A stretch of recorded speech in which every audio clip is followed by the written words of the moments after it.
रक्षाबंधन की रात थी।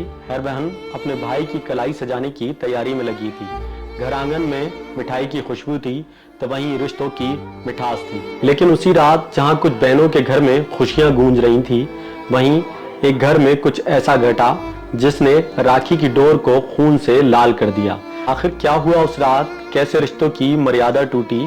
14 साल की बच्ची अपने ही घर के आंगन में के बरामदे में सुबह लाश बनकर मिली। नमस्कार, मेरा नाम है मुनीब जैदी और आप देख रहे हैं रियल फाइल्स। रियल फाइल्स की आज की खास पेशकश में आज की कहानी उत्तर प्रदेश के औरैया जिले की है। उत्तर प्रदेश के औरैया जिले के बिदूना गांव में 10 अगस्त की रात थी। रक्षाबंधन था। रक्षाबंधन की रात चहल पहल थी। गांव में दूसरे दिन जैसे जैसे लोग जागते गए, लोगों को खबर मिली कि एक 14 साल की बच्ची अपने ही बरामदे में फांसी पर लटकी मिली है। गांव के लोग बरामदे में जमा होने लगे। दृश्य ऐसा था मानो बच्ची ने खुद सुसाइड किया। वहीं गांव वाले आपस में बात कर रहे थे कि बच्ची पर पढ़ाई का बोझ रहा होगा, तो कोई कह रहा था कि घर में अनबन चल रही थी। लेकिन माँ बाप की चीखें एक ही सवाल बयां कर रही थी कि आखिर हमारी बच्ची जान क्यों दे सकती है। बच्ची के शरीर पर खून के धब्बे थे। पोस्टमार्टम के लिए रिपोर्ट भेजी गई। पुलिस को भी शक था कि बच्ची की हत्या नहीं हुई है, बच्ची के साथ कुछ और ही किया गया है। आखिरकार इंतजार खत्म हुआ। रिपोर्ट आई। पोस्टमार्टम रिपोर्ट में ये साबित हुआ कि लड़की की गला दबाकर हत्या की गई है, लेकिन उससे पहले भी बच्ची के साथ रेप हुआ। जब ये बात गांव में फैली तो गांव में सनसनी फैल गई। गांव वालों की खुदकुशी वाली थ्योरी अब धरी की धरी रह गई।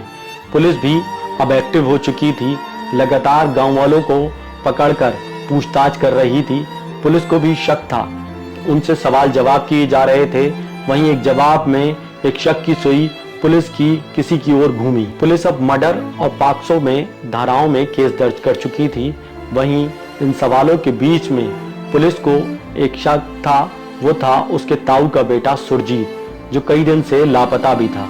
पुलिस सुरजीत को तलाश कर रही थी। आखिरकार कड़ी मशक्कतों के बाद पुलिस ने सुरजीत को ढूंढ लिया।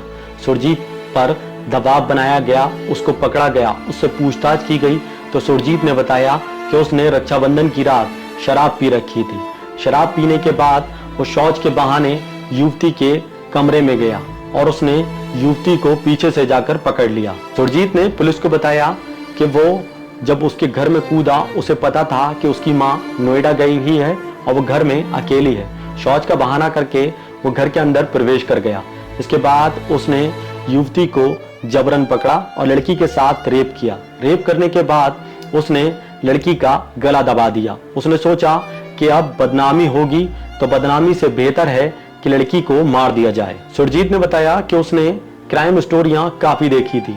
उसने क्राइम स्टोरी देखकर उसने सोचा कि युवती का गला दबाने के बाद कहीं उसका राज अब भी ना खुल जाए। उसने यही नहीं थमा। उसने उसके बाद अपनी चचेरी बहन को फंदे पर लटकाकर बाहर बरामदे में टांग दिया, जिससे ऐसा लगे कि लड़की ने खुद फांसी लगाई है। हालांकि यहाँ पुलिस की तारीफ करनी होगी। पुलिस को लगातार सुरजीत गुमराह करता रहा। वो कहता रहा कि वो इस गांव में नहीं था, लेकिन पुलिस ने सच्चाई उगलवा ली, जिसके बाद सुरजीत को जेल भेज दिया गया। सुरजीत एक शराबी किस्म का युवक था।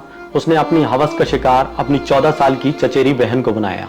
14 साल की मासूम, जिसकी उम्र थी सपने देखने की, जिसके हाथों में राखी होनी चाहिए थी, वो राखी ही रात में राख में बदल गई। पुलिस ने गुनहगार को पकड़ लिया, लेकिन यहाँ पर रिश्तों का सौदा हुआ, जिसमें सुरजीत ने अपनी चचेरी बहन का बलात्कार किया।